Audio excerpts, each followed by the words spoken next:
Hello and welcome to Transcending Crochet. Today I will be teaching you how to make a slip stitch. So what you're going to need is a ball of yarn and a hook. I'm using a 5mm hook with some weight 4 yarn today. And so what we're going to do to start is we're going to start with a chain. So I'm going to make a slip knot. And I'm going to make a chain of, let's just pick a random number, let's say 10.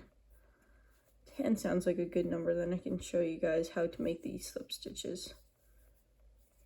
4, 5, 6, 7, 8, 9, and 10.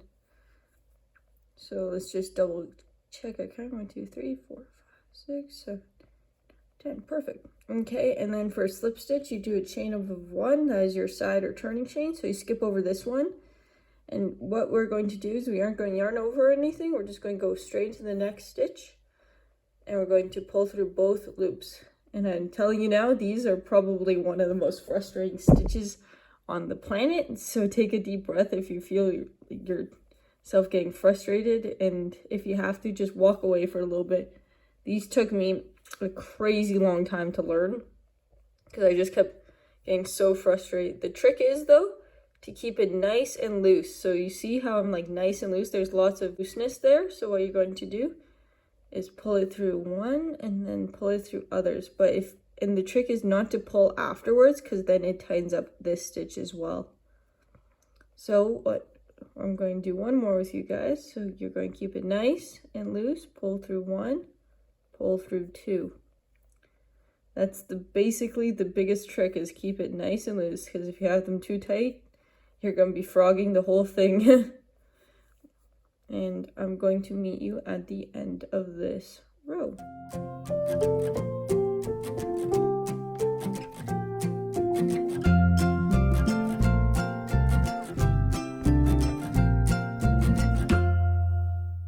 Okay, I'm at the end of my row. And as you see here, I've got my nice little slip stitches. And then what you're going to do is I'm going to show you how to make a slip stitch ribbing, because there isn't really a time where you go through both loops for slip stitches and patterns that I've found. So I'm going to teach you how to make the slip stitch ribbing, because it's just going to be easier than going through both loops. I've tried. It's hard. So you're going to chain up of 1 and you're going to turn. So if it's facing one way, like an L, you're going to flip it the other way.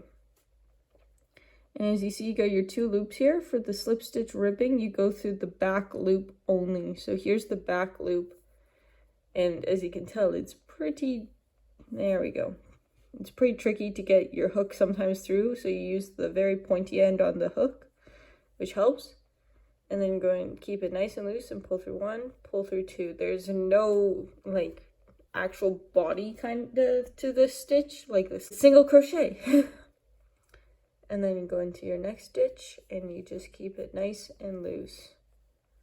It's pretty simple once you get the hang of it. You just got to sort of master your tension first by keeping it nice and loose and trying not to pull on it too much, because then that really tightens up those stitches. And I'm going to meet you at the end of this row.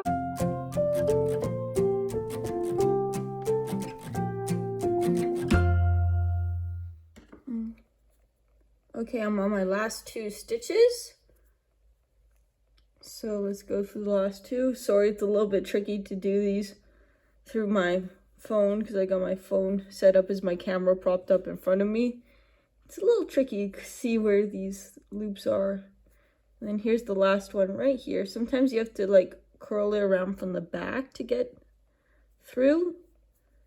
And that is a-okay. And if you feel yourself starting to get frustrated, just take a deep breath and walk away for a few minutes, because these are very tricky to do. And it took me probably an embarrassingly long time to learn these.